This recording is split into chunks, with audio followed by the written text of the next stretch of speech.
a nuestro ponente del día de hoy, Alejandro Morfin, que bueno, él primero que nada es un socio regional de póliza de rentas de la sucursal López Morfin, es fundador de precisamente López Morfin Consultores y Abogados, también es presidente de BNI Zona Esmeralda, es mediador privado certificado en el estándar de solución de conflictos mediante técnicas de neuronegociación y anteriormente fue director jurídico de ALD Automotive México, perteneciente al Banco Societe Generale de Francia. Y pues bueno, los dejo con él. A mí me encantaría empezar el día de hoy y quiero platicar con ustedes un poquito sobre este tema que es domina los básicos del contrato de arrendamiento. ¿Y por qué los básicos? Porque realmente hoy vamos a platicar sobre los temas que de verdad no pueden faltar en un contrato de arrendamiento. Si bien los contratos de arrendamiento llevan mucho contenido más, la intención del día de hoy es que conozcan de verdad nada más los aspectos que son los básicos, o sea, los que no pueden faltar, los que realmente si ustedes aprenden a identificar cuando falta alguno de los elementos que vamos a platicar el día de hoy, tengan mucho cuidado, asesoren a su cliente de no firmar y de tomar una asesoría especializada, ¿no? Entonces, el objetivo del curso del día de hoy es precisamente, primero que nada, conocer el contexto legal del arrendamiento, ¿no? Esta parte en donde conocemos en base a qué legislación nace el arrendamiento y cómo lo vamos a tener una vez que lo tenemos que aplicar. Posteriormente, quiero que el día de hoy terminemos este webinar identificando los puntos clave que no deben faltar en el contrato de arrendamiento, ¿no? Esos puntos en donde de verdad son específicos y son muy claros y son temas que son cláusulas que sí o sí deben de estar y las cuales, aun cuando estén, tenemos que ser muy cuidadosos con ellas y saber plasmarlos en un contrato. También el día de hoy sabremos identificar cuando estamos frente a un contrato que nos va a empoderar y dar certeza a nuestros clientes, o bien frente a un contrato con deficiencias que sabemos que en un futuro nos puede traer muchos problemas, ¿no? Entonces, vamos a aprender el día de hoy a identificar cuáles son esos puntos en donde al verlos vamos a decir, sí, es un buen contrato de arrendamiento y van a poder darle esa fuerza a su cliente de decir, estamos bien protegidos, el contrato va bien protegido y cuando no, ¿no? Porque también hay muchas veces que hay contratos que obtenemos de otras partes o que obtenemos hoy en Internet, incluso he visto que hasta venden machotes en Internet y realmente esto puede poner pues puede poner en riesgo la propiedad, ¿no? Porque al final a todos nuestros asesores inmobiliarios, pues lo que les interesa es cuidar mucho a su cliente y una de las principales preocupaciones del propietario de un inmueble que lo va a dar en renta, pues precisamente es que a quién voy a meter a mi domicilio, ¿no? A quién voy a meter a mi propiedad. ¿Quién es esa persona? ¿Cómo la voy a identificar? ¿Me va a pagar?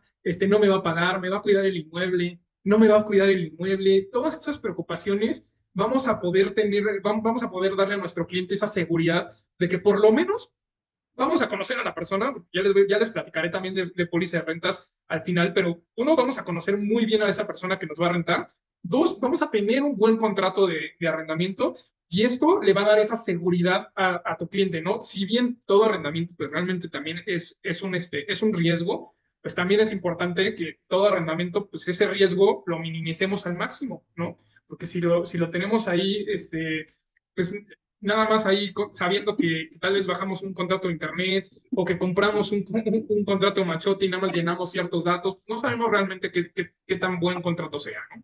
Y por último, y en cuarto lugar, también quiero que conozcamos la importancia de contar con una póliza de rentas como una herramienta que hoy en día es básica en el sector inmobiliario.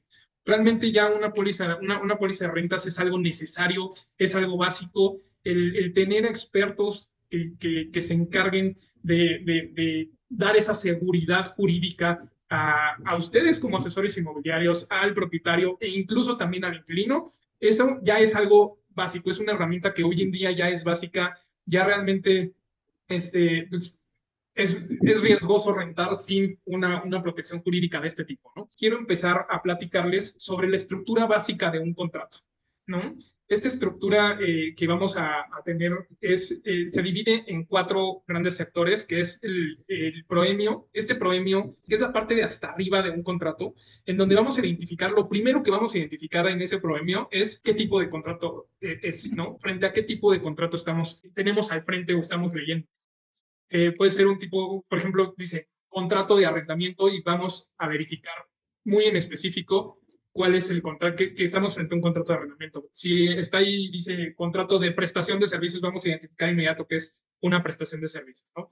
Realmente esta parte nos va a ayudar a identificar eso. ¿Qué más viene? Las partes generalizadas, ¿no? Si es el nombre de la persona física, el nombre de la persona moral, si es en la persona moral o la persona física está representada por un tercero, quién es ese tercero. En el caso de la persona moral, necesariamente tiene que estar representado por una persona física, entonces vamos a ver ahí por medio de quién está actuando, etcétera, ¿no? Entonces, el obligado solidario igual. Entonces, vamos a identificar a las partes de forma muy general, pero pues, leyendo ese proemio vamos a saber qué tipo de contrato es y las partes que están participando en el mismo. ¿Mm? Después sigue una parte importante también, que son las declaraciones. En estas declaraciones, pues, ¿qué vamos a encontrar? ¿Qué información vamos a encontrar? Vamos a identificar qué tipo de persona es física, es persona moral, si es persona física, si tiene capacidad para obligarse, si es una persona moral, cómo está constituida, las facultades de su representante legal o de su apoderado legal. Vamos a identificar también todos los datos de todos sus generales, por ejemplo, su domicilio actual. Vamos a poder identificar también el que es, por ejemplo, una declaración básica en el propietario, pues es inmediatamente que es propietario del inmueble que va a rentar, ¿no? Que tiene capacidad para poder dar en arrendamiento ese inmueble. Vamos a poder tener aquí también temas generales como el CURP, como el RFC. Actualmente utiliza el correo electrónico porque ya podemos estipular dentro del contrato que las notificaciones puedan ser incluso un correo electrónico. Todas estas cuestiones. Una declaración, por ejemplo, también básica del inquilino, que es el arrendatario. Ahorita les voy a platicar sobre eso. Una declaración básica de ellos, pues también es la parte de que cuenta con los recursos económicos para hacer frente a las obligaciones que se encuentran en ese contrato, que no tiene conocimiento de la comisión sobre algún delito por temas de la ley de extinción de dominio. También vamos a platicar sobre ese tema más adelante.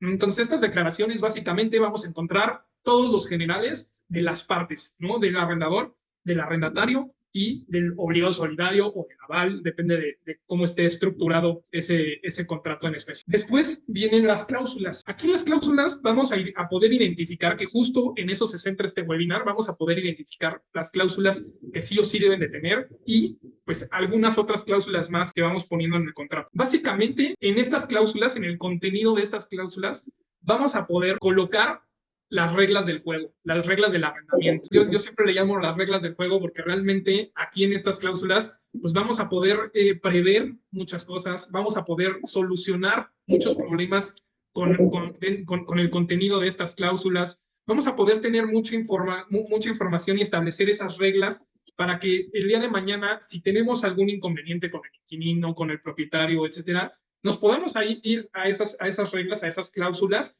y desde ahí podamos identificar cómo se pueden resolver o de qué manera las tenemos que resolver, etcétera, ¿no? Entonces, realmente las cláusulas y el contenido de las cláusulas es algo sumamente importante. Evidentemente se van a encontrar con contratos que tienen 6, 7 cláusulas, 8 cláusulas o las mínimas indispensables, y se van a encontrar con contratos que están un poco más estructurados, que tienen muchas más cláusulas, que especifican muchas más cosas en concreto sobre el arrendamiento. Pues esto nos va a ayudar, como les dije, a solucionar problemas que podamos tener durante la vigencia de ese contrato.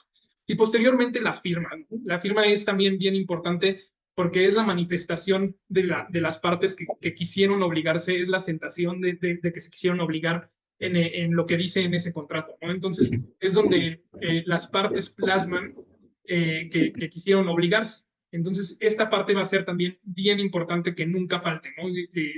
En ocasiones llegan a faltar las firmas, pues bueno, pues va a ser difícil, ¿no? Y realmente nos basamos cuando hacemos un contrato, nosotros los abogados decimos que un contrato es pacta sunt servanda, que es básicamente cómo las partes se quisieron obligar, ¿no? Lo que pactamos, ¿no? El cómo quisimos hacerlo, cómo lo quisimos pactar. Y esa parte, pues es importante que se concluya, pues asentando la firma, que es esa aceptación de los términos y las condiciones que están plasmados en ese contrato.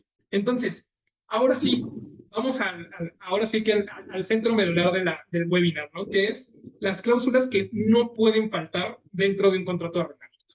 Y algo que no puede faltar en un contrato de arrendamiento es el objeto. El objeto es esa cláusula que va a incluir, que va a indicar que es un contrato de arrendamiento. ¿Sobre qué? Sobre un inmueble ubicado en tal lugar. Es un contrato de arrendamiento sobre un inmueble comercial, sobre un inmueble habitacional. Ese es el objeto. El objeto dice muy claro y la ley nos indica ¿qué es un arrendamiento?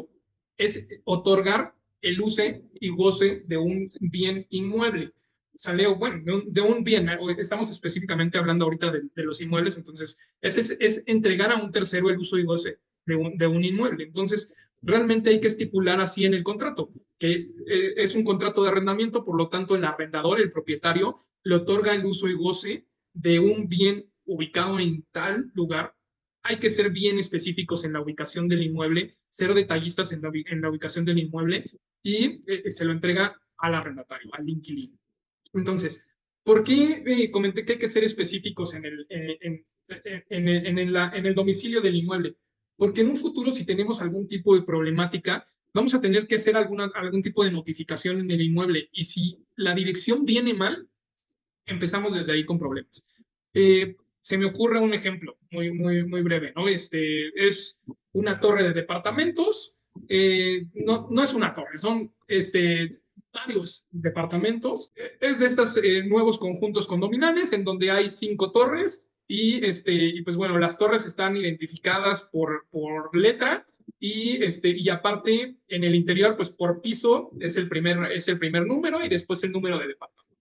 ¿Qué pasa si nosotros ponemos nada más la calle en donde está el condominio y el edificio o nada más no omitimos el edificio y mencionamos el departamento, ¿no? Está ubicado en la calle X, departamento 508. Y cuando llegamos hay 5 departamentos 508 porque es por torre y nunca especificamos en el tema del objeto y en el contrato que era de la torre B o de la torre A o de la torre C, ¿no? Entonces es importante que mencionemos el domicilio muy específico y muy claro y iremos la mayor clase de detalles. Incluso se puede dar referencias y poner ahí las referencias del domicilio, lo podemos hacer, ¿no? Después, otro punto bien importante es el uso del inmueble. Hay inmuebles que en ocasiones se quiere dar un inmueble con uso comercial, pero no tiene autorización para uso comercial, ¿no? Su uso de suelo es habitacional, pero se les ocurrió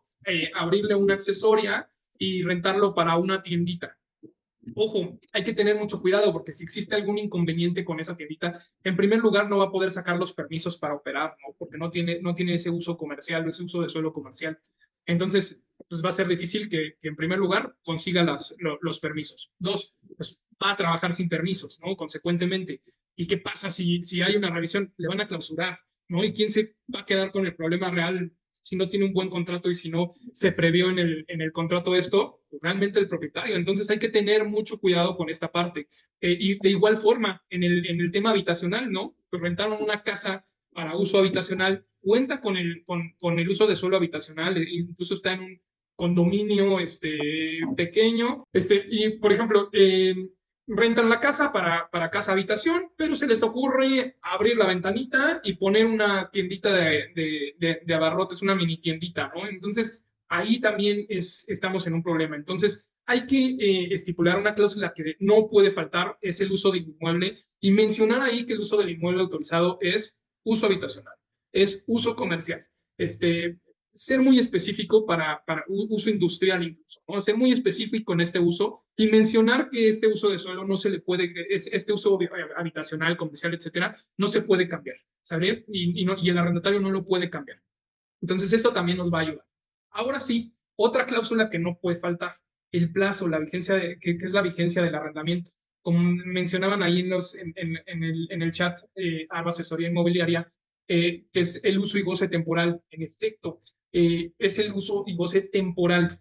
Hay legislaciones, y esto es bien importante, esto que voy a mencionar, y por eso es que como póliza de rentas nos distinguimos por tener sucursales y casi en toda la República y esto nos ayuda a darles a ustedes y a sus clientes un servicio de calidad impresionante, porque hay legislaciones que nos van a mencionar un plazo. Por ejemplo, se me viene así a la mente rapidísimo Ciudad de México, ¿no? Ciudad de México menciona que para uso habitacional el plazo mínimo, así dice, plazo mínimo es de un año en el arrendamiento de bienes inmuebles. Entonces, inmediatamente te vas, no puedo firmar un contrato de arrendamiento por 6 meses porque la legislación está diciendo que el plazo mínimo es de un año.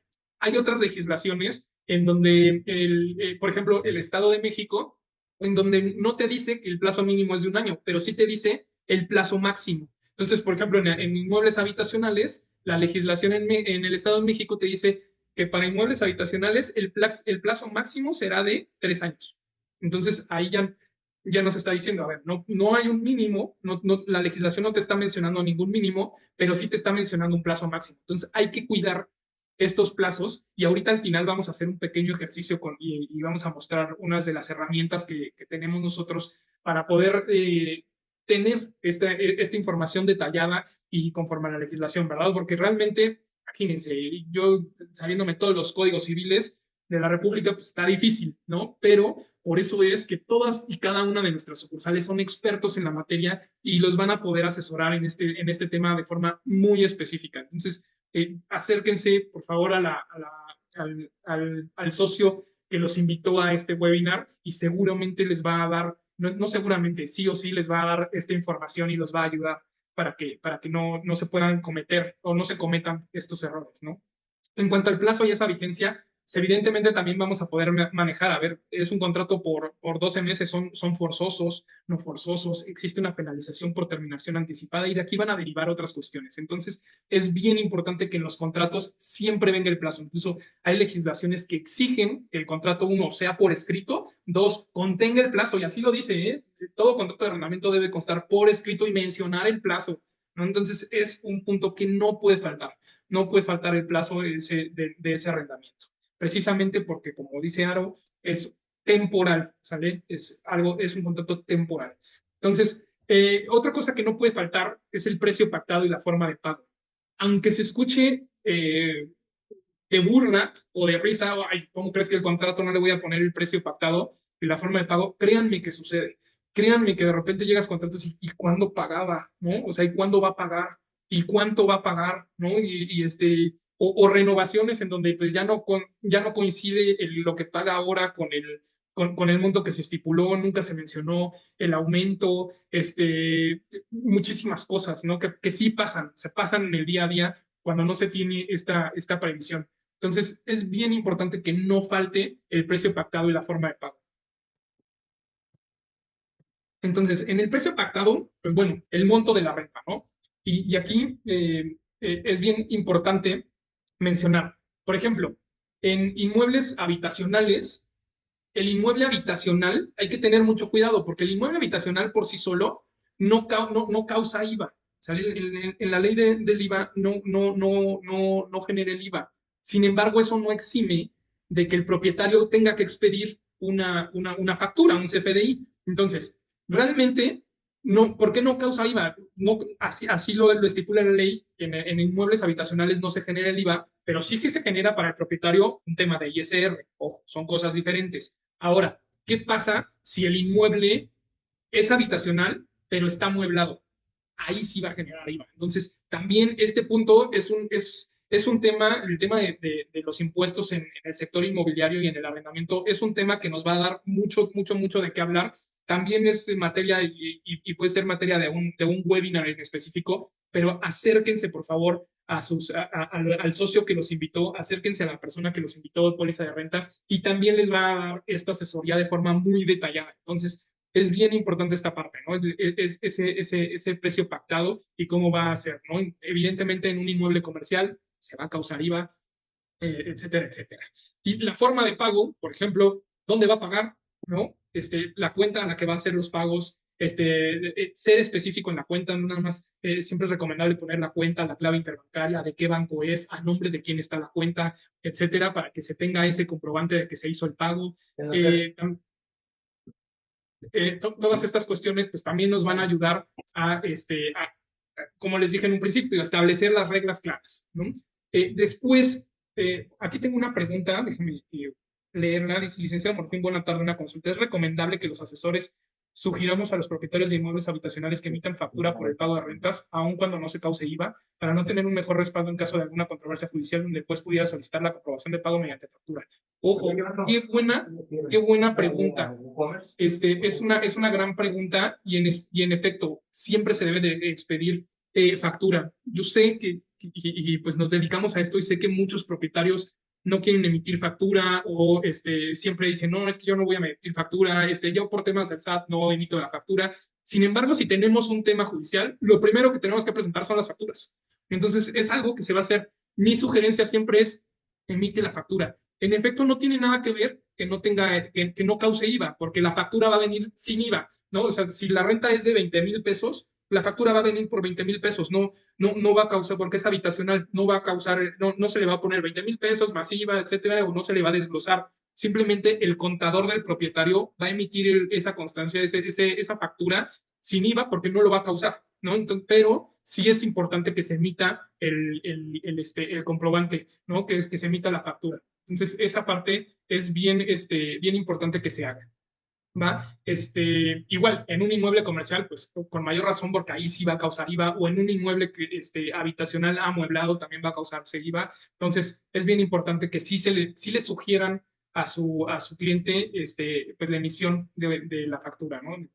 Entonces, esa parte sí es importante. Y es una gran pregunta. Bien, espero haber contestado tu pregunta, Aaron. Y pues bueno, después, las garantías. Las garantías, pues bueno, también es importante estipular con qué estamos garantizando el arrendamiento. Podemos estar solicitando una garantía de un obligado solidario. A mí me gusta mucho la figura del obligado solidario, y creo que es con la que más trabajo.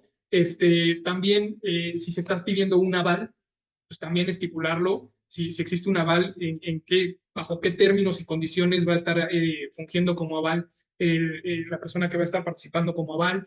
En mi caso, pues, también coloco dentro de las garantías, pues si se van a firmar pagarés, en ocasiones alguna otra garantía, podemos tener más garantías, pero ojo, aquí hay un tema también bien importante que luego se suele confundir por la palabra garantía. Y muchas veces me toca tanto platicarles tanto a asesores inmobiliarios como a los mismos propietarios si el depósito en garantía es una garantía del contrato. Y la respuesta es que tenemos que ser muy específicos en esto. Una cosa son las garantías que van a garantizar el contrato, la totalidad del contrato, las obligaciones totales del contrato, y otra cosa es el depósito en garantía. Como su nombre lo dice, sí es una garantía, pero es una garantía que nos va a proteger o va a proteger al propietario en el pago de servicios no pagados, en los daños que pudiera tener el inmueble y en todas estas cuestiones. No es como tal una garantía que va a ayudar a proteger la totalidad del contrato. Ay, oye, no me pagaron el 1 de abril, o sea, la renta la tenían que pagar el 1 de abril, no me la pagaron, me tomo el depósito en garantía y después que me la vuelvan a pagar. No, hay que tener mucho cuidado con esto, no hay que confundir porque dice garantía, o sea, ambos términos dicen garantía, entonces no hay que confundirlo, ¿sale? Es bien importante que no confundamos esta parte. Ahora, el Código Civil o los códigos civiles no estipulan, y esta parte también es bien importante, no estipulan cómo se va a devolver o cómo se va a usar un depósito en garantía. Eso es de las cláusulas que debemos de poner, que bien, no están aquí porque tal vez no es algo que no puede faltar, o sea, no es algo que si no está nos va a súper perjudicar, pero sí es importante que en la cláusula del depósito en garantía estipulemos y seamos muy claros en cómo se va a utilizar el depósito en garantía y bajo qué términos se va a regresar, ¿sale? Porque si no somos claros, vamos a dejar ahí algo que se puede convertir en un problema al momento de que recibamos el inmueble de regreso, ¿sale? Entonces hay que ser muy claros y esto también nos ayuda tanto la póliza de rentas como el mismo contrato. ¿Y por qué digo la póliza de rentas y el contrato? Porque nosotros nos encargamos de hacer todo. O sea, nosotros nos encargamos, ay, creo que alguien tiene el micrófono. Cuando acabas de ir la tienda, vas y Pueden apagarlo para que no interrumpamos.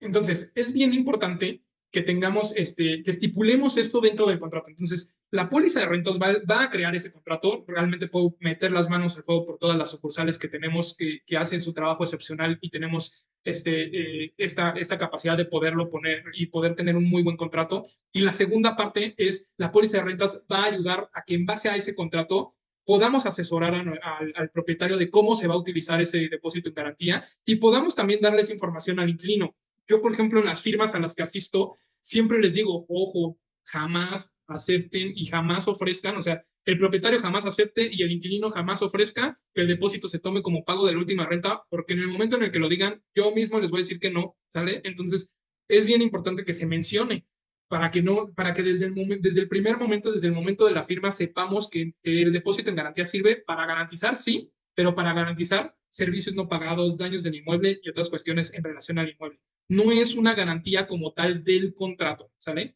Aquí existen otras figuras, que es el obligado solidario, el aval, etcétera, que también sería un tema muy, muy padre que platicáramos sobre la diferencia entre un obligado solidario, la diferencia entre un aval, por qué el pagaré puede ser una garantía dentro de un contrato, etcétera, etcétera.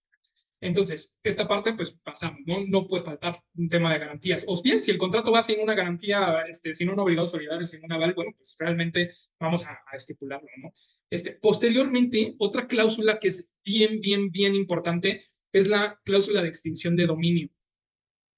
Es un tema que preocupa muchísimo a los propietarios de los inmuebles. Es un tema que es realmente son muy pocos los propietarios que no me dicen, oye, estoy protegido contra la ley de extinción de dominio, oye, esto me va a proteger contra la ley de extinción de dominio.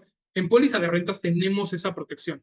En póliza de rentas tenemos esa protección y esa protección es bien importante plasmarla dentro del contrato en una cláusula y no nada más en una cláusula, en las declaraciones.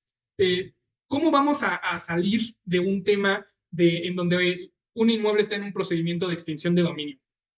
Realmente la forma en la que vamos a salir y vamos a poder defender al propietario en ese sentido es demostrando que el inmueble se rentó de buena fe, ¿sale? Y esta parte es bien importante. ¿Qué es buena fe? Que se rentó sabiendo, o sea, que se rentó sin saber que la persona pues tenía un tema delictivo, que el inmueble se iba a utilizar para la comisión de un delito, etcétera. Entonces, realmente eso, ¿cómo lo vamos a demostrar? ¿Cómo vamos a demostrar que existió buena fe antes de firmar y que yo, propietario, no sabía que se iba a cometer algún ilícito o que el inmueble iba a estar, ser partícipe de un ilícito, ¿no? Lo vamos a demostrar de varias formas, pero hay algunas que voy a mencionar bien importantes. Primero, poner en las declaraciones que el propietario no conoce que el arrendatario sea parte de actos delictivos o que haya cometido ilícitos, etcétera. Dos, el inquilino va a declarar que no ha cometido ilícitos y que no ha sido partícipe de actos delictivos con otros inmuebles, etcétera, etcétera. Tres, la cláusula de extinción de dominio. ¿Qué pasa si hay un tema de extinción de dominio que puede suceder? Ah, bueno, pues estipular las reglas, ¿no? Se va a seguir pagando renta, ¿cómo va a pasar? ¿Qué pasa si se declara esa extinción de dominio? ¿Va a pagar algo? ¿Va a resarcir el daño? Etcétera. Todas esas cuestiones hay que ser muy claros. Y otra parte que nos va a ayudar y la que nos va a dar también más fuerza es una investigación. Porque, por ejemplo, la investigación que nosotros tenemos es muy exhaustiva. Es una investigación que de verdad cuando ustedes, los que no han tenido oportunidad de trabajar con nosotros y de revisar o que les demos la explicación de las investigaciones que hacemos, háganlo. Es algo de verdad que es increíble todo lo que puede llegar a salir y lo que nos arroja la investigación que realizamos. Y aquí también vamos a poder demostrar, oye, yo hice una investigación y, por ejemplo, en los antecedentes judiciales no me salió absolutamente nada, ¿no? Esta persona no tenía delitos en su contra, esta persona nunca había sido partícipe en algún delito, nunca había tenido algún tema judicial, y entonces esto también nos va a ayudar a poder demostrar que tuvimos buena fe al momento de firmar, ¿no? Entonces es una cláusula importante que hoy en día se vuelve indispensable. He visto contratos, la verdad es que sí he revisado contratos en donde no está esta cláusula y digo, pues, parten de esa confianza. Sin embargo, para nosotros creo que es una cláusula que está aquí en este listado como una cláusula que no puede faltar, ¿sale? Otra cláusula que no puede faltar es cómo terminará el contrato. ¿Cómo va a terminar el contrato? Y esta parte es bien importante también estipularla, porque hay dos causales de terminación importantes. Unas causales de terminación que son las causales de terminación pues, voluntarias, llamémosle así, y otras que son las rescisiones, que son cuando la rescisión se da cuando se incumple el contrato. Entonces es una forma de terminar el contrato, pero hay que ser bien claros en esta parte. A ver, si hay una terminación anticipada, pues hay que poner ahí cómo se va a notificar la terminación anticipada, por ejemplo. Va a ser mediante notificación. ¿Cómo debe de ser esa notificación? ¿Con cuánto tiempo de anticipación debe de ser esa notificación? Etcétera, etcétera, ¿no? Hay que ser muy claros en esa parte. Hay causales de terminación, por ejemplo, de terminación que están incluso hasta en legislaciones, que es, por ejemplo, no pagar más de 2 meses, ¿no? Tener 2 rentas vencidas consecutivas, bueno, pues es una causal de rescisión, hay que especificarlo. Hay muchas cosas que nos van a llevar a cómo vamos a terminar un contrato de arrendamiento y hay que poner ahí esas causales, pues, esas causas de cómo vamos a terminarlo y más bien esas causas de por qué puede terminar el contrato y cómo va a terminar, ¿no? Entonces también hay que ser específicos en esa parte.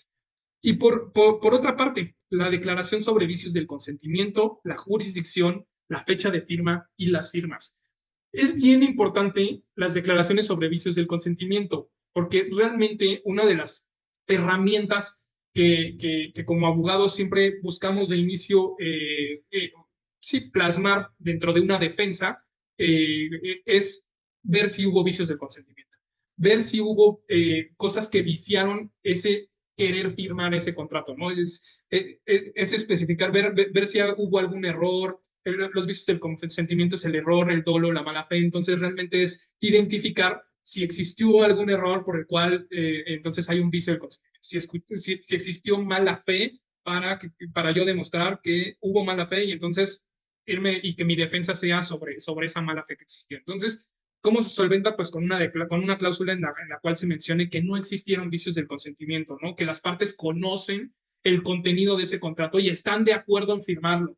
Esta parte nos va a ayudar mucho, explicarle al cliente cuál es el contenido del contrato, a qué se están obligando, solventar las dudas que se tengan, etcétera, etcétera. Ahora, la jurisdicción, punto sumamente importante y también suele pasar demasiado, demasiado, demasiado. Hay que tener mucho cuidado con la jurisdicción. ¿Cuál es la jurisdicción que nosotros como póliza de rentas recomendamos siempre y en todo momento? La jurisdicción es el domicilio en donde se encuentra el inmueble. En muchas ocasiones, muchos propietarios dicen, oye, es que yo estoy en Ciudad de México, el inmueble lo tengo en Aguascalientes, aquí tengo a la vista a Póliza de Rentas Aguascalientes, entonces dice, el inmueble está en Aguascalientes, pero yo vivo en Ciudad de México, entonces pon la jurisdicción acá en Ciudad de México. Ojo, ¿se puede? Sí se puede, ¿no? La realidad es que sí. Pero ¿qué es lo que va a pasar? Que si estipulamos una jurisdicción que no sea donde esté el inmueble, nos va a costar tiempo, esfuerzo, dinero, etcétera. ¿Por qué? Porque entonces vamos a tener que hacer exhortos hacia Aguascalientes, vamos a tener que hacer un sinfín de cuestiones adicionales que se van a traducir en tiempo, y en tiempo es dinero, y al final ese tiempo también va a perjudicar a nuestro cliente y también va a afectar a nuestro cliente. Entonces hay que tener cuidado con la jurisdicción. Es por eso que tenemos sucursales en casi toda la República y justo, y no me dejarán mentir aquí todas las sucursales que estamos, muchas veces nos sale una póliza de un cliente que ya es cliente ya tiene mucho tiempo con nosotros, pero nos dice, oye, acabo de comprar una casa en Aguascalientes, tuve la oportunidad de poder hacer la inversión en Aguascalientes, la necesito rentar. Bueno, busco a la sucursal de Aguascalientes y se hace a través de ellos. ¿Por qué? Conocen a la perfección la legislación de Aguascalientes. La conocen a la perfección. El arrendamiento se rige por el código, por la legislación civil y cada estado tiene su propia legislación civil. Y entonces, realmente, pues imagínense que yo me voy a poner a buscar y a hacer todo para ver que el contrato coincida con lo que dice la legislación de Aguascalientes. Y vamos a llegar a ese punto ahorita, que platiquemos sobre cómo pueden llegar a cambiar las legislaciones, ¿no? Entonces, realmente, para eso tenemos un experto, y en ese lugar, y para eso les va a dar el servicio y la atención que se merecen en ese lugar, y va a ser un contrato especializado en ese lugar que no va a tener margen de error y que va a ser un buen contrato, que va a tener estas cláusulas que no pueden faltar y demás cuestiones, ¿no? Que vamos a ir previendo. Después, la fecha de firma. Importantísimo. No necesariamente la fecha de firma coincide con el, con la vigencia del contrato, ¿no? Puede ser que sea, no sé, se me ocurre ahorita un inmueble comercial en donde el propietario le dio un mes de gracia para que hiciera remodelar, para que hiciera adecuaciones para el negocio que va a poner. Y entonces se firma el día de hoy, 28 de abril, pero la renta va a empezar a correr, la vigencia del contrato va a empezar a correr a partir del 1 de junio. Entonces, una cosa es la vigencia que va a tener ese contrato y otra cosa es la fecha de firma y cuándo le estoy dando la posesión al cliente, ¿no? ¿Cuándo le estoy dando esa posesión del inmueble? Entonces, es bien importante que se estipule también, ¿no? Y que se revise que no vaya a haber un error o que si hay diferentes fechas, que se haga mención de ellas, ¿no? Hoy se está entregando el inmueble a la fecha de firma del contrato. Sin embargo, la vigencia del contrato corre a partir del la obligación de pago corre a partir del 1 de junio, ¿no? La primera renta va a correr a partir del 1 de junio. Entonces, es bien importante que sea muy claro en esta cuestión, ¿no? También es muy común que usan de repente contratos machote y se les fue por completo, no pusieron fecha de firma y siguieron así, ¿no? Entonces es bien importante que también revisemos esa parte. Y las firmas, como les dije en el slide pasado, pues es importante porque es la manifestación de que las partes quisieron obligarse con lo que dice en ese contrato, ¿no? En el contenido, que conocen el contenido y que quieren obligarse a firmar ese contrato, ¿no? Entonces, estas cláusulas son las que no pueden faltar. Y ahora, hay dos partes principales en un contrato de arrendamiento, el arrendador y el arrendatario. También es algo muy común que suelen confundir entre el arrendador y el arrendatario. Es más, hace poquito me pasó que la renta ya incluía el mantenimiento, entonces puse una declaración de que el arrendador era el obligado de pagar el mantenimiento y luego me habló el arrendatario. Oye, es que no, el mantenimiento ya está incluido en la renta. Sí, por eso. Ahí dice, ¿no? El arrendador es el que va a pagar el mantenimiento. Ah, ya, el arrendador entonces es el dueño. Sí, en efecto. Es algo que se suele confundir. Entonces, el dueño al dueño se le va a llamar arrendador, ¿no? En un contrato de arrendamiento. Y al inquilino se le va a llamar arrendatario. Entonces, en el siguiente slide voy a platicar sobre algunas de las obligaciones del arrendador. Cambiamos a la siguiente, por favor. Gracias. Entonces, las obligaciones del arrendador. La primera obligación del arrendador, del dueño, es garantizar que el inmueble se encuentre en buen estado de uso, ¿sale? Ya sea habitacional o comercial. Es importante, ¿no? Realmente, incluso ustedes como asesores inmobiliarios, va a ser bien difícil que encuentren a alguien que quiera rentar un inmueble que pues no esté inservible, ¿no? O sea, que las llaves no sirven o que no tiene ni siquiera llaves, que está en mal estado. Entonces, una de las obligaciones del arrendador es precisamente garantizar que el inmueble se encuentre en buen estado de uso. Y así se menciona en la legislación. Entonces, es importante que siempre que estamos frente a un inmueble que se va a promover a renta, pues veamos y revisemos que se encuentra en buenas condiciones de uso.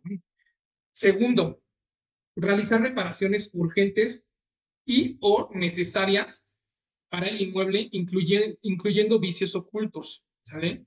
Y ahí hay una excepción, excepto las que se den por solo usar el inmueble, es decir, por el simple uso. Aquí es bien importante este punto, y ahorita que vayamos a las obligaciones del arrendatario lo vamos a ver por qué. Entonces, realizar reparaciones urgentes y o necesarias para el inmueble, incluyendo vicios ocultos. Ojo, aquí es importante mencionar, cuando es una compraventa de un bien inmueble, normalmente se estipula ahí una cláusula que el propietario se obliga a resarcir los vicios ocultos en un término de 30 días posteriores a la compraventa, 45 días, hasta 60 días, etc. En el arrendamiento no es por un plazo definido, es durante la vigencia del arrendamiento. ¿Qué pasa si de repente surgen temas de humedad? ¿Correspondería al inquilino repararlo? No necesariamente, ¿no? Podría ser por alguna otra cuestión, ¿no? Podría ser porque ya le hace falta impermeabilizante a la casa y entonces se está filtrando el agua de la azotea. Eso sí corresponde al propietario hacer esa reparación, ¿no? Pero ¿qué pasa si pues, quise hacer un hoyo, le pegué al tubo para colgar un cuadro, le pegué al tubo del agua y entonces se está filtrando el agua? ¿No? Bueno, pues es una reparación que tendrá que fue por negligencia o por error del inquilino y pues lo tendrá que pagar el inquilino. Pero en esos vicios ocultos en donde la tubería ya estaba vieja y esta es un inmueble que ya es antiguo, nunca se le ha dado mantenimiento a la tubería, y pues bueno, ya se rompió, ¿no? O ya está filtrando agua ahí de las uniones del tubo, ya está filtrando agua y eso está causando humedad o está causando tal cosa, bueno, eso sí lo tiene que reparar el arrendador. Y justo, ahorita también vamos a platicar esa parte, para eso estamos nosotros como póliza de rentas, para ver qué corresponde reparar al arrendador y qué no corresponde reparar al arrendador. Otra de las obligaciones del arrendador es garantizar el uso pacífico del inmueble. Precisamente es dar esa garantía de no, la legislación dice no perturbar o no estorbar. Disculpen. Entonces, es importante que el propietario garantice el uso pacífico del inmueble. Evidentemente, al dar un inmueble en arrendamiento, pues no estoy autorizado a entrar cada 15 días al inmueble pues, para ver cómo está, ¿no? No, realmente no. Por eso es que se está dando un contrato con una vigencia, se está otorgando ese uso y goce temporal, ¿sale? Del bien inmueble. Entonces, es importante que este punto también se garantice y es así una obligación del arrendatario. Ahora bien, vamos con las obligaciones del arrendatario. La primera obligación del arrendatario, pagar la renta en tiempo y forma, ¿no? ¿Ya les hace sentido todas estas obligaciones ahorita que terminamos las del arrendador y vamos a empezar con los arrendatarios? ¿Les hace sentido estas obligaciones con lo que se mencionaban en las cláusulas que no pueden faltar? Sí, ¿verdad? Ahí levanten la manita o pongan un like si les hace sentido, ¿no? Realmente es algo que está totalmente relacionado. Entonces, la primera obligación del arrendatario, y es la que más le preocupa a los propietarios, es que pague la renta en tiempo y forma, ¿no? Que esa persona pague tal cual lo dice el contrato. La siguiente, dar aviso de reparaciones urgentes o necesarias para el inmueble. Aquí ya les hace el match perfecto, ¿no? ¿Qué pasa con las reparaciones? Después, la obligación del arrendador de reparar de hacer esas reparaciones y la obligación del arrendatario de dar aviso. ¿Por qué? ¿Quién está en posesión del inmueble en ese momento? El arrendatario. Y si el arrendatario no da aviso sobre una reparación urgente, pues el propietario no se va a enterar. Y si no se entera, pues cómo va a cumplir con su obligación de reparar, ¿no? Entonces, es importante que el arrendatario dé aviso sobre una reparación urgente o una reparación necesaria y entonces el propietario pueda cumplir con su obligación. ¿Sale? Entonces, no sé si hasta ahorita les va haciendo sentido. Hay Elizabeth Ramírez, vi ahorita que dice, yo apenas estoy aprendiendo sobre rentas, felicidades y gran opción entrar a estos webinars. Disculpe, ¿cuál es la diferencia entre obligado solidario y aval? Ahorita te platico la diferencia entre un obligado solidario y un aval. Es un tema que nos puede llevar mucho tiempo de platicar y son diferencias que sí son bien radicales. Sobre todo, la gran diferencia entre el obligado solidario y el aval es al momento de querer ejecutar esa garantía. Es diferente cuando ejecutas una garantía frente a un juzgado de un obligado solidario, porque el obligado solidario, así como su nombre lo dice, se obliga al mismo tiempo y con las mismas obligaciones que tiene el principal, que es el arrendatario. Entonces, se va a obligar en los mismos términos y condiciones que el inquilino se está obligando. Y el aval garantiza el pago de las obligaciones de pago del contrato. Entonces, al momento de ejecutar, cuando tú vas a ejecutar una garantía con un obligado solidario, puedes iniciar el proceso judicial demandando a los dos juntos. Y en el caso del aval es distinto. En el caso del aval, primero tienes que cubrir que cubrir el proceso con el inquilino y posteriormente con el aval. Y bueno, pues hay una serie de distinciones que se traducen en tiempo de ejecución. Actualmente, digo, a mí me gusta mucho trabajar con los obligados solidarios porque es una figura muy ágil y con los avales es un poco distinto, aunque hay propietarios que sí o sí tienen un aval con bien raíz y el bien raíz hay que hacer una búsqueda de que el bien raíz esté libre de gravámenes. Entonces hay una serie de cuestiones que te digo nos llevarían muchísimo tiempo, pero también si quieres, mándanos un mensajito y te damos más detalles al respecto. Es una plática bien interesante esta diferencia entre el obligado solidario y el aval. Y también hay una cosa muy importante que, bueno, les dejo esta parte al final como un adicional, como un extra. Bien, la otra obligación es usar el inmueble conforme al uso permitido dentro del contrato, ¿sale? Esa es la tercera obligación del arrendatario. Nuevamente les vuelve a hacer sentido con las cláusulas que no pueden faltar.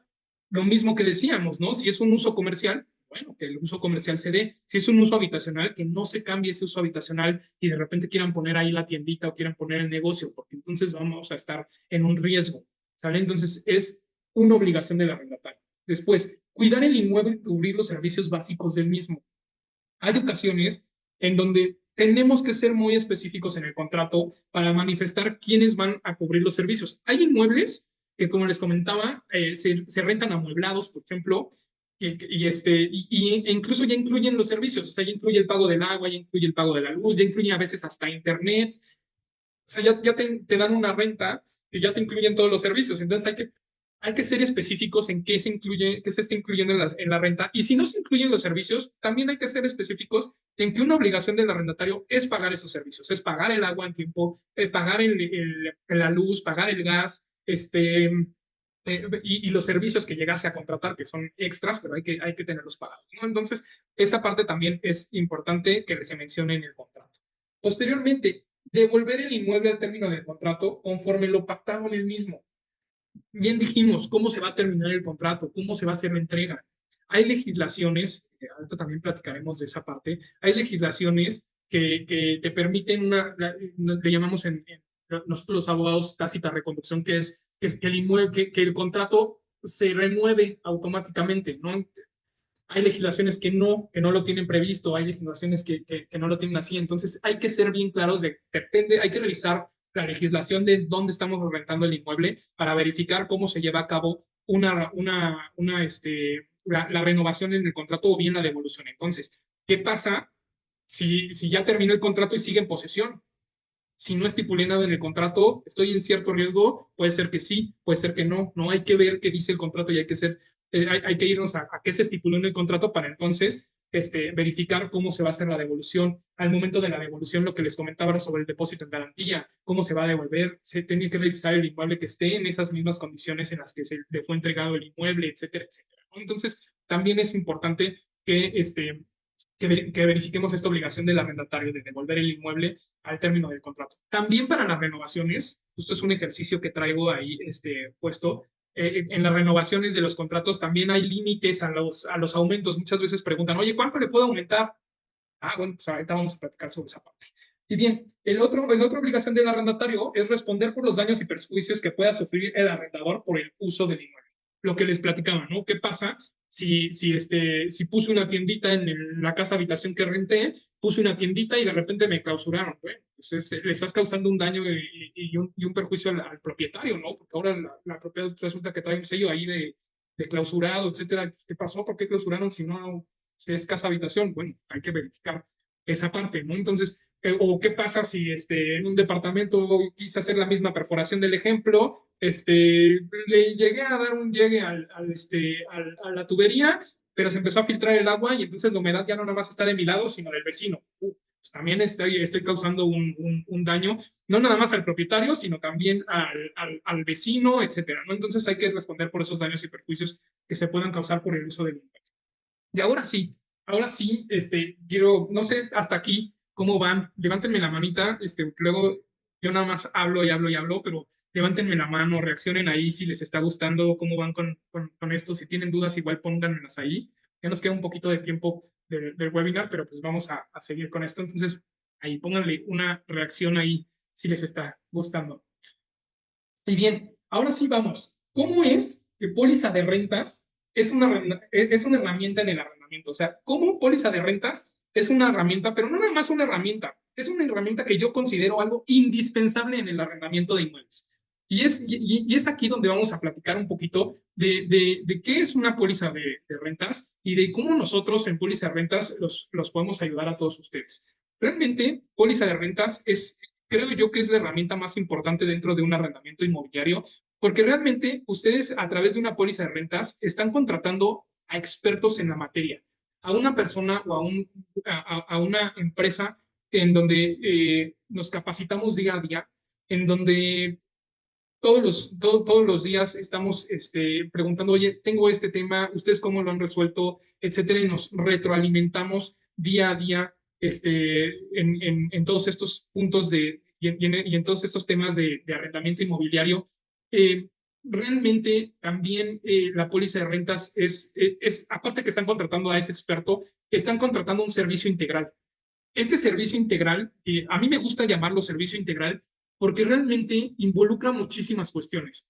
Involucra desde el primer contacto con el inquilino, que es hacer esa investigación y darnos cuenta a quién le vamos a rentar, el saber decir también no le podemos rentar a esta persona por esta situación y documentarle por qué estamos rechazando una póliza, el riesgo puede ser mayor y entonces hay que documentar esa parte y nosotros les damos esa asesoría a ustedes como asesores.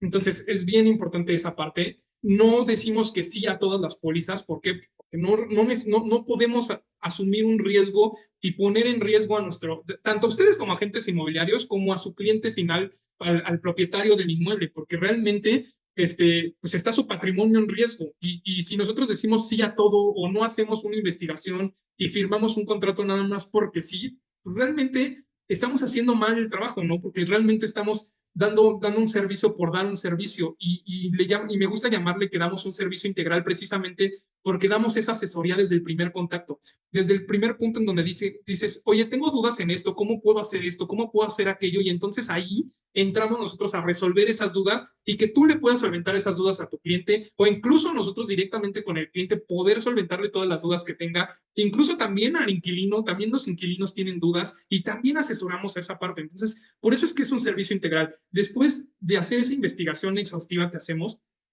procedemos a determinar ese factor de riesgo, a buscar las garantías que ese arrendamiento requiere, si requiere un obligado solidario, si no requiere un obligado solidario, puede ser que, no, que la operación no lo requiera, pero eso lo vamos a poder determinar con un paso previo.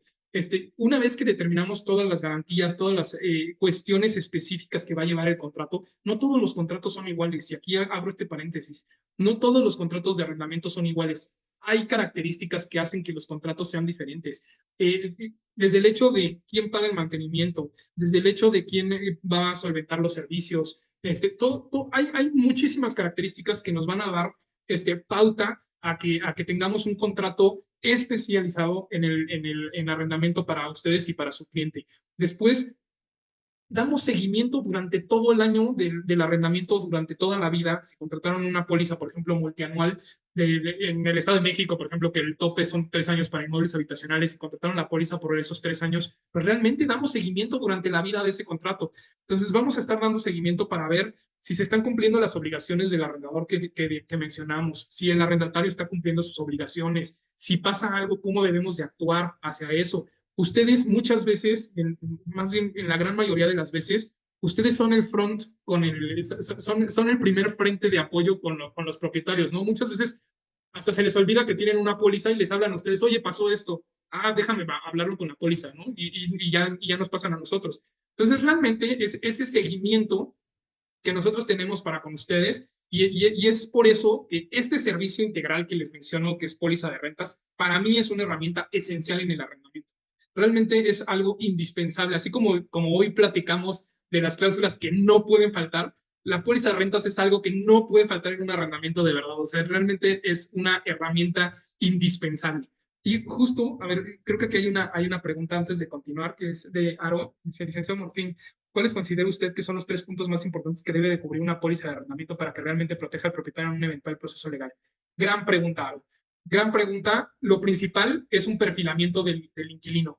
Ese es el punto número uno, porque eso nos va a dar pauta a los siguientes pasos o a los siguientes puntos. Entonces, lo principal es el perfilamiento del inquilino. Si tú tienes una buena investigación, si tú tienes un perfilamiento muy bueno sobre ese inquilino, vas a minimizar el riesgo demasiado.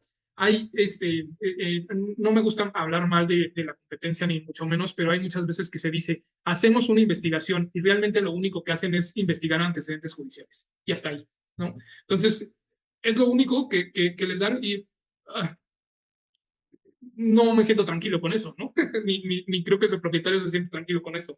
Entonces, lo principal y el punto más importante, creo, es el perfilamiento del inquilino. Aquí vas a poder aceptar la póliza y qué nivel de riesgo le podemos dar a una póliza de renta. Y dos, incluso rechazar la póliza, ¿no? O sea, ¿qué pasa si vemos que no existe capacidad económica? Este, es difícil, ¿no? ¿Qué pasa si encontramos antecedentes judiciales? Si ya encontramos que ya tuvo uno, dos o tres procedimientos de rentas. Bueno, pues es una persona que está acostumbrada a no pagar, ¿no? Y tanto que ya hasta lo demandaron por un procedimiento de arrendamiento, o pagarés no pagados, o en el buró de crédito vemos que todos los meses, todas sus tarjetas, etcétera, tienen pagos tardíos. Bueno, pues es una persona que seguramente está acostumbrada a prorratear la renta, a prorratear sus pagos y a tardarse en pagar. Entonces sabemos que puede ser que, no quiero generalizar, pero puede ser que en el pago de la renta se va a atrasar también, ¿no? Porque si así actúa con los bancos o con las instituciones financieras, pues seguramente acá también, ¿no? Entonces, el punto número uno, el perfilamiento del cliente a través de una buena investigación, pero una buena investigación con buena en mayúsculas. El segundo punto es ser especialistas en el arrendamiento, ¿no? Ser especialistas, ¿por qué? Porque si es un arrendamiento que esté en el Estado de México, vamos a saber hacer un contrato especial para el Estado de México que cubra los puntos que la ley del Estado de México menciona y la ley aplicable en el Estado de México va a mencionar. Si es en Aguascalientes, vas a tener expertos que lo van a hacer en Aguascalientes. Si es en Veracruz, vas a tener expertos ahí en Veracruz. Aquí tengo a la vista a por eso lo puse de ejemplo.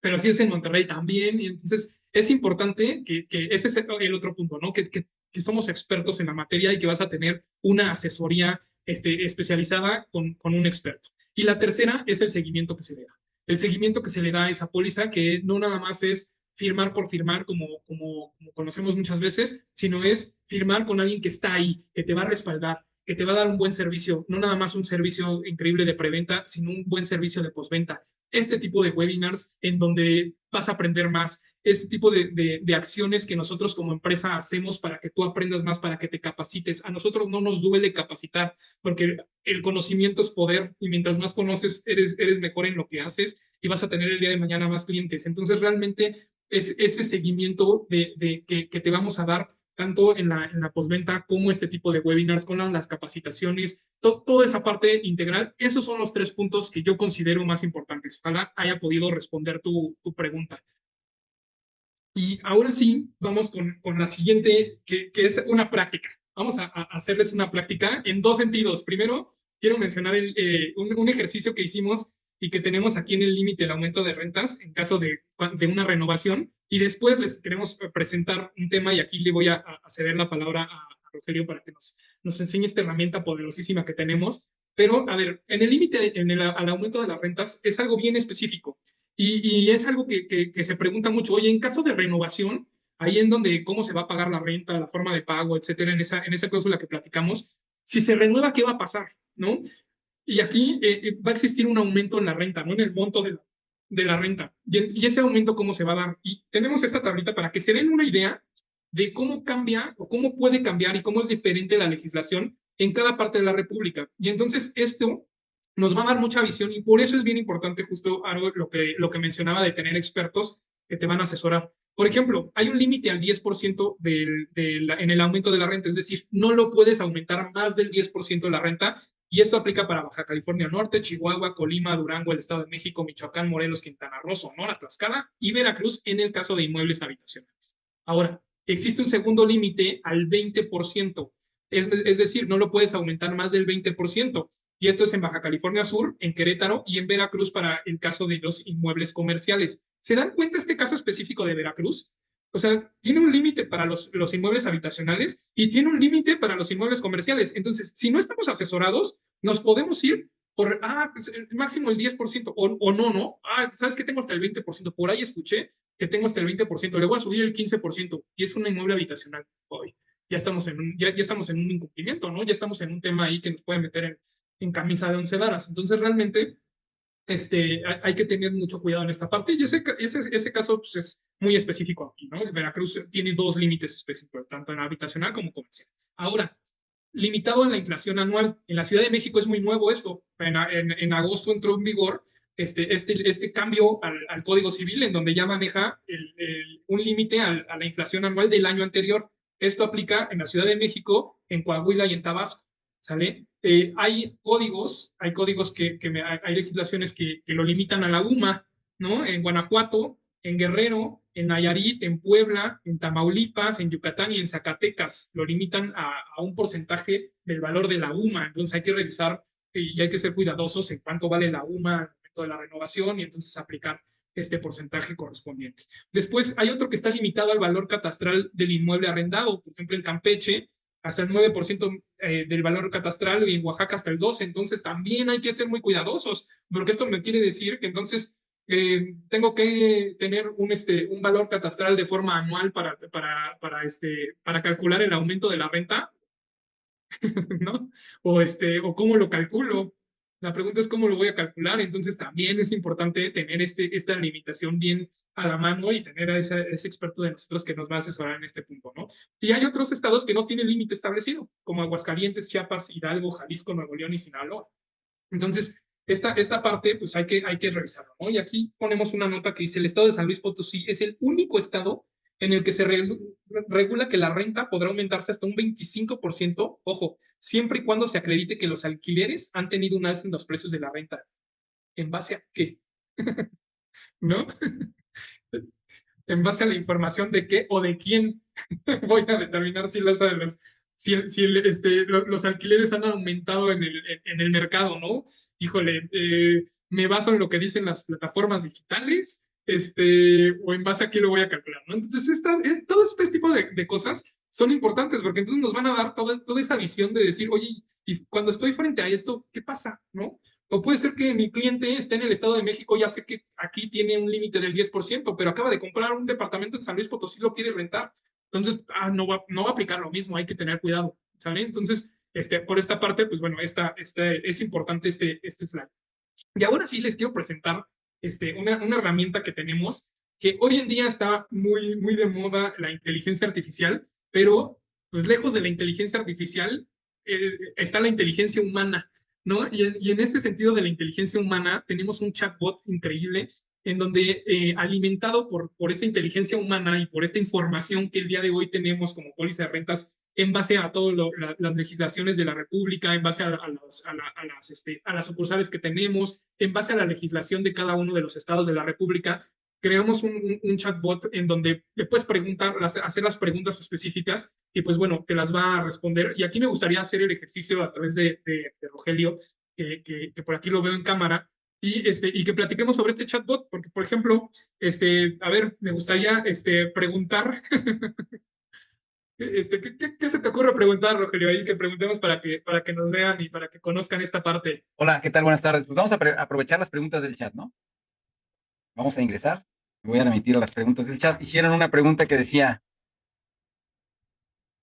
si se recomienda para los asesores que se sugiera a los propietarios que emitan la factura aun cuando no se genere el IVA, ¿no? Y mira lo que nos responden. Dice, soy el chatbot legal de póliza de rentas especializada en arrendamiento inmobiliario. Y pensando como analista abordo su pregunta sobre la recomendación a propietarios de inmuebles habitacionales de emitir comprobantes fiscales, facturas, por el pago de rentas, aun cuando no se cause IVA, con respaldo en controversias judiciales. Analizando las fuentes proporcionadas, particularmente en lo relativo a las disposiciones fiscales aplicables al arrendamiento y su vinculación con procedimientos judiciales, 1. La guía sobre aspectos fiscales en el arrendamiento inmobiliario y la ley del impuesto sobre la renta, PDF, señalan de manera enfática que a partir de 2019, en cualquier controversia judicial donde se condene al arrendatario al pago de rentas vencidas, los jueces requerirán que se compruebe haber emitido los comprobantes fiscales de los ingresos obtenidos por el arrendamiento. 2. La consecuencia directa de no contar con dichos comprobantes fiscales es que la autoridad judicial deberá informar al SAT, al famosísimo SAT, la omisión mencionada. Y 3. Aunque el arrendamiento de inmuebles habitacionales sin amueblar está exento de IVA, según la fuente 3, la obligación de emitir el comprobante fiscal por el ingreso, que sí está grabado por el ISR, persiste. El requerimiento judicial se centra en los comprobantes fiscales por los ingresos del arrendamiento en general. Por lo tanto, es indispensable que los propietarios de inmuebles habitacionales emitan comprobantes fiscales por el pago de las rentas, independientemente de si causan IVA o no. Hacerlo no solo brinda un respaldo en caso de controversia judicial, sino que conforme a las fuentes, es un requisito que los jueces exigirán y cuya omisión generará un aviso directo a la autoridad fiscal. Vamos a hacer otra pregunta que preguntaba por ahí también alguien. Entre aval y obligado solidario. Vamos a ver qué nos dice. Le pregunté mal, pero bueno, está diseñado para esto. Nos dice, analizando las fuentes, el fiador es de naturaleza civil y proviene de un contrato accesorio que es la fianza, el contrato de fianza, que es un contrato que está regulado en el Código Civil. El aval es una figura de naturaleza mercantil y se constituye mediante el acto de aval en un título de crédito, como un pagaré, regulado por la Ley General de Títulos y Obligaciones de Crédito, ¿no? Y ahí nos dice, origen de la obligación del fiador, ¿sí? Es garantiza el cumplimiento de las obligaciones del arrendatario, o sea, del inquilino, principalmente el pago de renta. La obligación del aval nace del pagaré del título de crédito y garantiza el pago de la cantidad que está documentada en dicho título. Aunque pueda estar relacionada con un contrato de arrendamiento, con las rentas, la obligación es independiente del contrato. Y aquí señala los tipos de responsabilidad, ¿no? El fiador tiene una responsabilidad subsidiaria. Esto significa que responde solo si éste no cumple, o sea, si el inquilino no cumple y después de agotar el cobro contra él. Y en el caso del aval, que podría ser una responsabilidad solidaria en un título de crédito, el avalista queda obligado solidariamente y el beneficiario, podría ser un arrendador, puede exigir el pago directamente al avalista.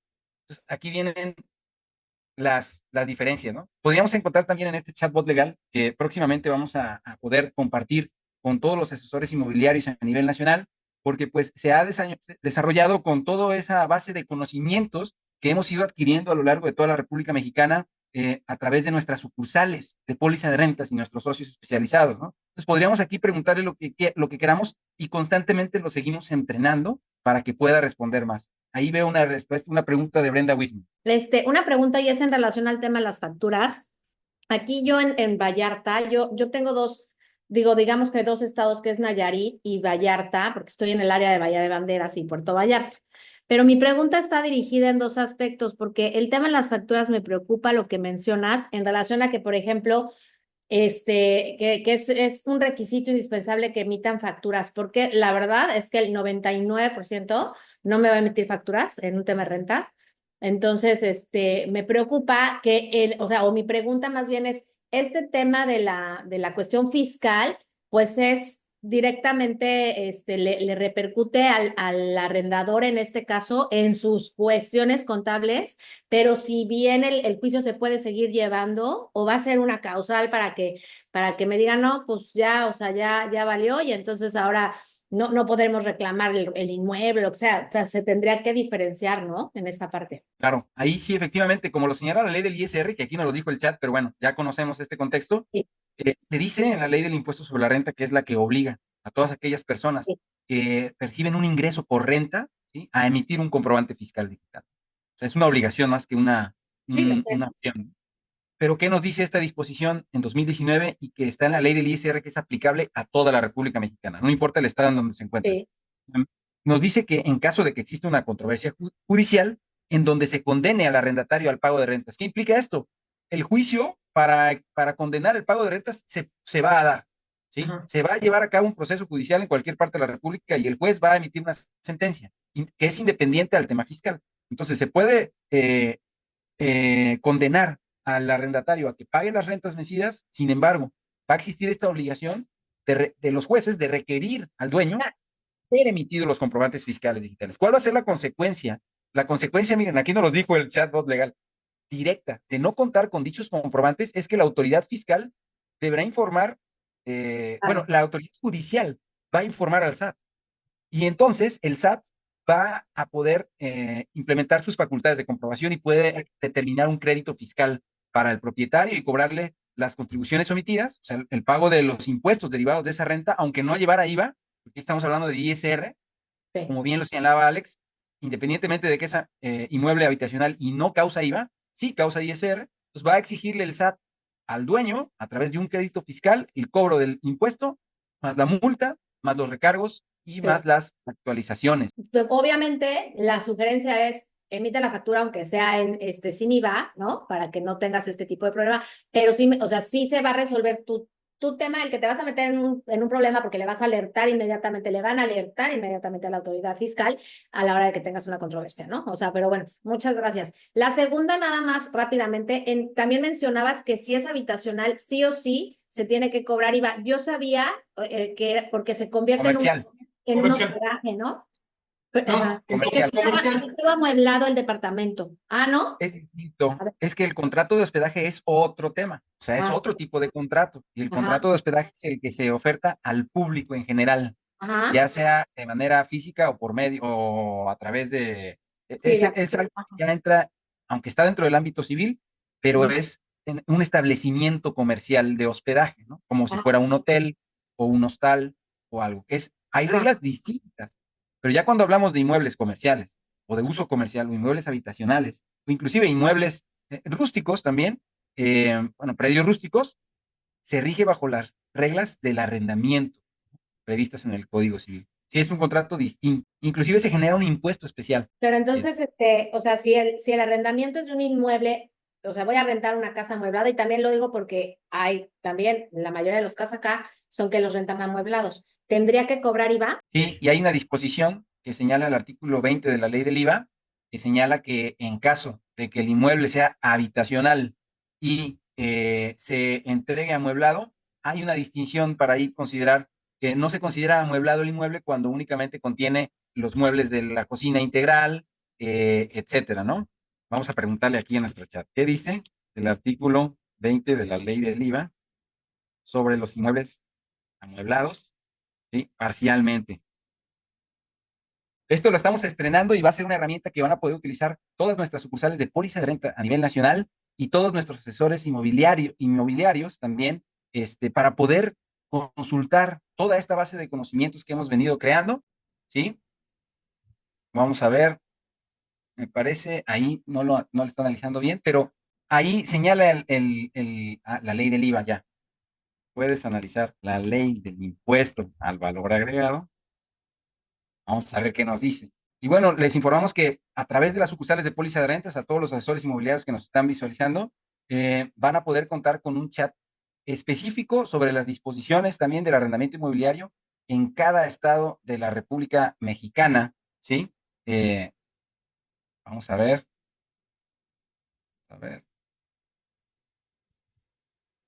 vamos a ver. Ay, le pedí que Que me analizó analizara toda. mucho. Me analizó toda.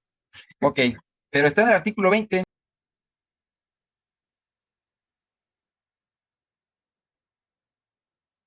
Sobre los mismos temas, por ejemplo, se pueden preguntar temas relacionados con el aumento de rentas, temas relacionados con reparaciones y mejoras, temas relacionados con la forma que debe llevar el contrato de arrendamiento, eso es muy importante también, eh, sobre cualquier situación. Es correcto, es bien importante esa parte que menciona Rogelio sobre, por ejemplo, el tema de la forma de los contratos, ¿no? Hay legislaciones que solo menciona que deben de estar por escrito, ¿no? Los contratos de arrendamiento. Hay otras legislaciones que incluso necesariamente los tienes que elevar a escritura pública. Entonces, es importante también tener conocimiento de esta parte para que podamos verlo. Así es. Por ejemplo, alguno de las cláusulas que no pueden faltar en los contratos, ¿cómo se termina el arrendamiento? Vamos a poner el ejemplo de Brenda, inmobiliario en Nayarit, y después lo vamos a comparar con el estado de Jalisco, para ver si encontramos alguna diferencia, ¿no? Eso es lo importante. El estado de Nayarit, ¿sí? Por cumplimiento del plazo, ¿sí? Por convenio expreso entre las partes, por nulidad del contrato, rescisión, confusión, pérdida o destrucción del bien inmueble arrendado, ¿sí? ¿Cómo se termina un contrato de arrendamiento en Jalisco? Vamos a ver. Mientras analiza el chatbot, que ya me ganó, hay aquí una pregunta de Marcos Olmedos. ¿Podrías comentar ejemplos de rescisión de contrato? Creo que sí. Depende también del estado de la República en el que te encuentras, pero pues algunos ejemplos así de generales es, por ejemplo, lo que comentábamos de cambiar el uso del inmueble, ¿no? En el momento en el que te das cuenta que rentaste una casa habitación y sí, una casa habitación y pusieron una tiendita, pues ya cambiaron el uso del inmueble y puede ser un motivo, una causa, más bien no puede ser, es una causa de rescisión de contrato. Igualmente, en alguna cláusula puedes poner la prohibición de subarrendar el inmueble y si subarrendas el inmueble o el inquilino subarrenda el inmueble, también es una causa de rescisión. El pago, lo que comentábamos también en la plática, el pago de 2 meses o más de renta también es una causa de rescisión. Si se causan daños importantes al inmueble, que incluso hayan pues, el inmueble haya perdido valor, etcétera, o ponga en riesgo el mismo inmueble, también es una causa de rescisión, etcétera. Aquí, licenciado Morfín, ¿por qué genera IVA el rentar un inmueble amueblado? Así lo estipula la ley del impuesto al valor agregado. En inmuebles residenciales no causa IVA y en inmuebles residenciales amueblados sí causa el IVA. Y la razón es porque al rentar el inmueble amueblado está también dándose ese uso y goce sobre los muebles que están dentro de él. Entonces cambia un poquito la figura. Simplemente porque hay estímulos fiscales en las disposiciones fiscales, ¿no? Dentro de esos estímulos fiscales que hay en las leyes fiscales están la exención cuando se trata de la renta de una casa habitación. Entonces, es un estímulo que las disposiciones fiscales establecen para quien es propietario de una casa habitación y pretende rentarla. Obviamente porque, como lo señala Alex, si ya se va a rentar amueblada, podría entenderse que hay una especulación comercial.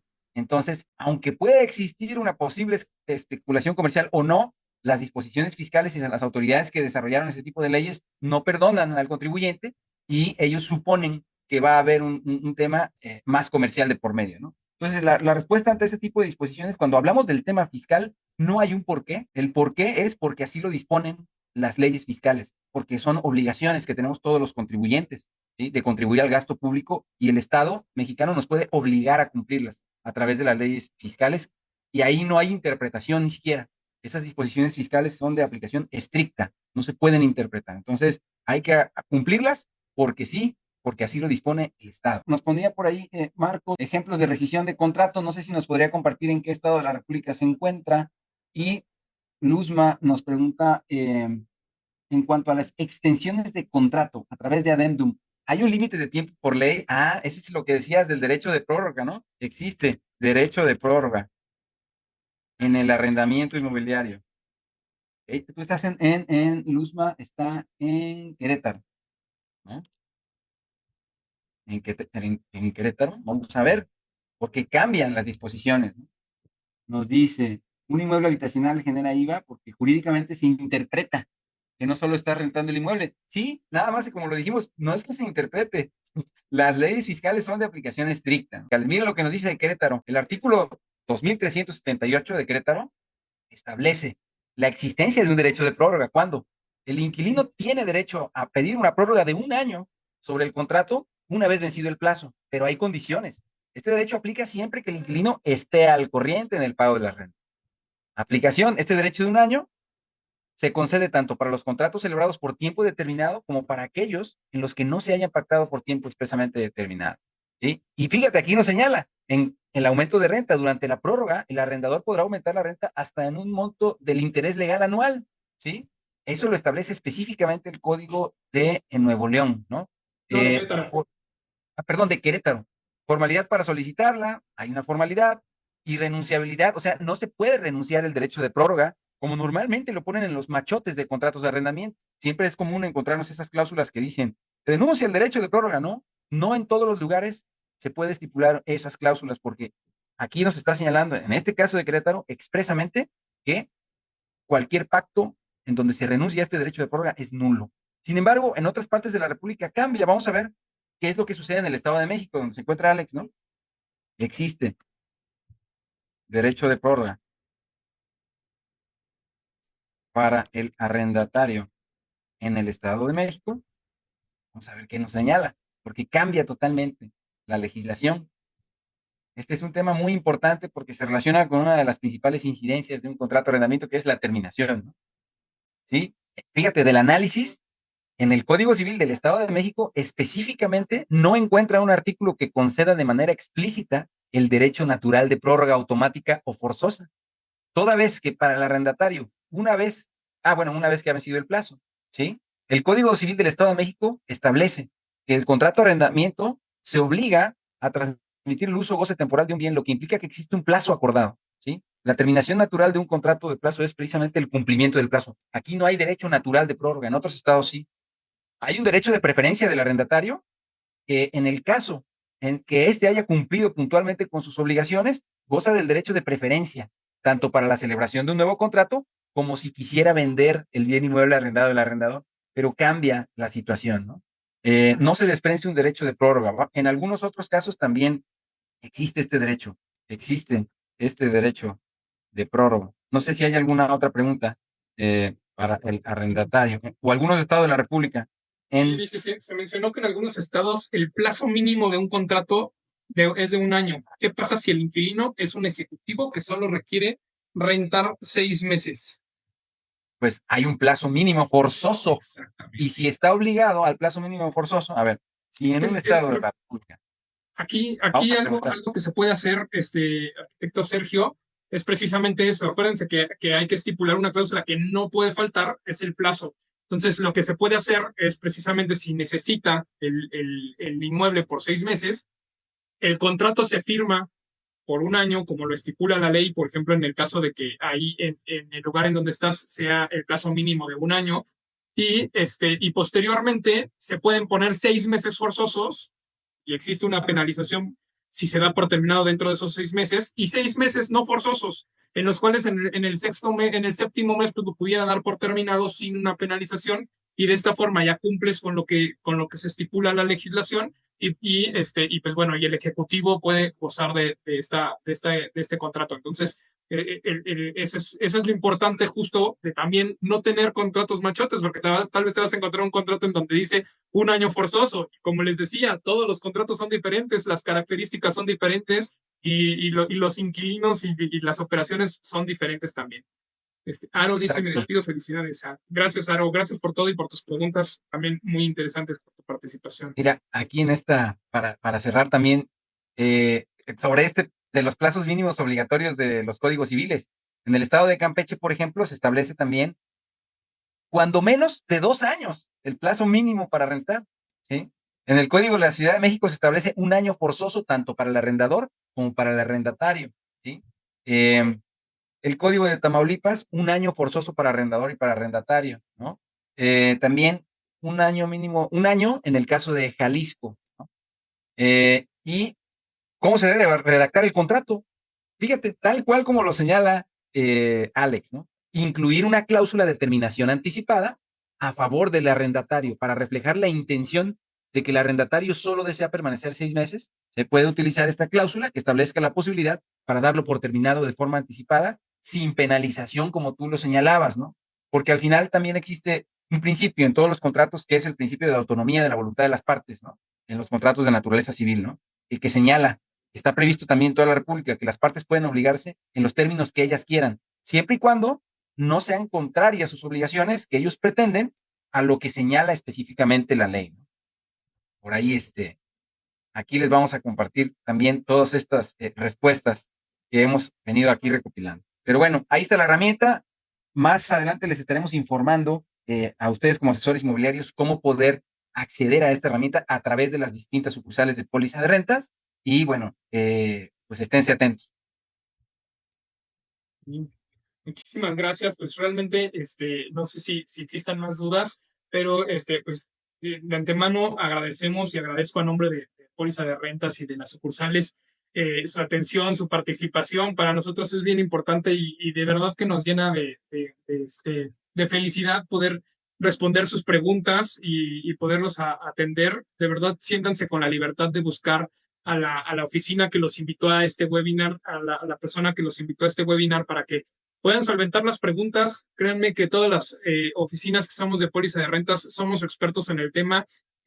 Así como este caso de la pregunta del arquitecto Sergio, pues realmente para eso estamos, ¿no? No estamos, sería muy fácil bajar un contrato de Google y ya, pero pues realmente sabemos que eso pues nos deja en una desventaja y deja a nuestros clientes en una desventaja. Pues eso es importante que tengamos ese contrato especializado que mencionamos, que hoy se hayan ido con otra idea, se hayan ido y terminen este webinar aprendiendo un poquito más, sabiendo cuáles son esas cláusulas que de verdad no pueden faltar. Y pues bueno, de verdad, muchas gracias a todos, a todos los oyentes. Les agradezco muchísimo y por supuesto que aquí estaremos al pendiente. Gracias a todos los que están ahí mandando en el chat. Y pues bueno, estamos en contacto.